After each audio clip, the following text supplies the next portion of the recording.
Hello বন্ধুরা, আসসালামু আলাইকুম। আবারও হাজির হলাম নতুন একটা রেসিপি নিয়ে। দেখতে পাচ্ছেন পাবদা মাছ খুবই দ্রুত রান্না করলাম সামান্য একটু মশলা দিয়ে। তো চলুন কিভাবে আমি রান্না করি দেখে আসি ফুল ভিডিওটা। পরিষ্কার করে নিয়েছি পাবদা মাছ। তো আমি কড়াইতে প্রথম দিয়ে দেব পেঁয়াজ,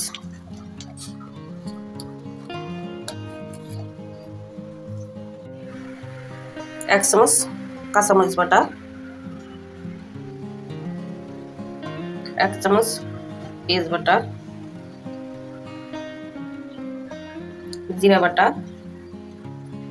জিরা বাটা আমি 2 চামচ দিয়ে দেব।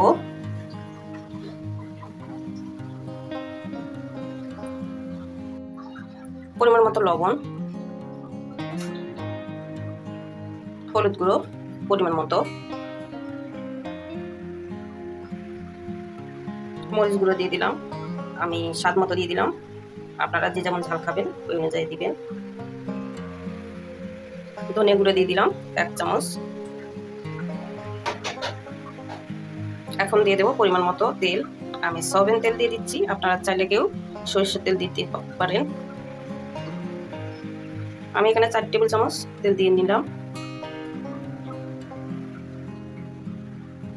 আমি একটা কাঁচামরিচ ভেঙে দিলাম। এখন মাখিয়ে নেব।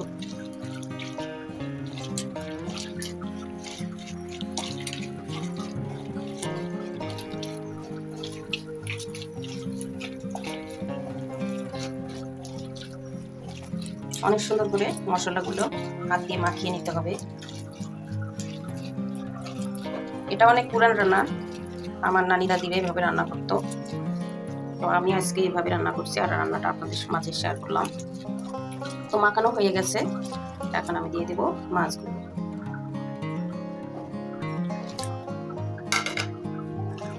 মাছগুলো দিয়ে একটু মাখিয়ে নিচ্ছি। আর খুবই নরম মাছ, সময়ও লাগে না এই মাছ রান্না করতে।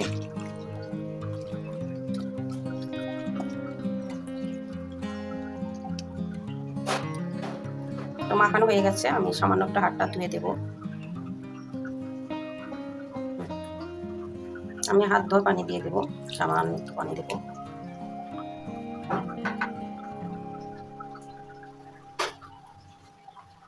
তো বন্ধুরা আমি পানি দিয়ে দিলাম, এখন আমি চুলায় উঠিয়ে দেব।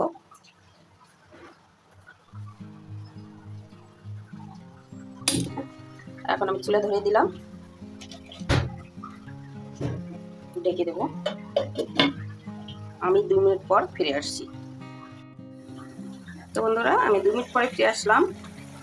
এই যে দেখুন, এখনো নাড়াচাড়া করে নিয়ে আর কোনো পানিও ব্যবহার করা যাবে না, একবারে যে পানি ব্যবহার করেছি। আবার ঢেকে রাখবো, এবার 5 মিনিট পরে ফিরে আসবো। তো বন্ধুরা আমি 5 মিনিট পর ফিরে আসলাম। একদম হয়ে গেছে, আমি উল্টাই দিইনি।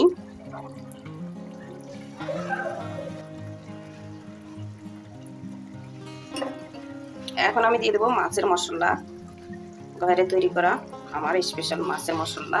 এটা দিলে যে কোনো মাছের টেস্ট আরো বেড়ে যায়।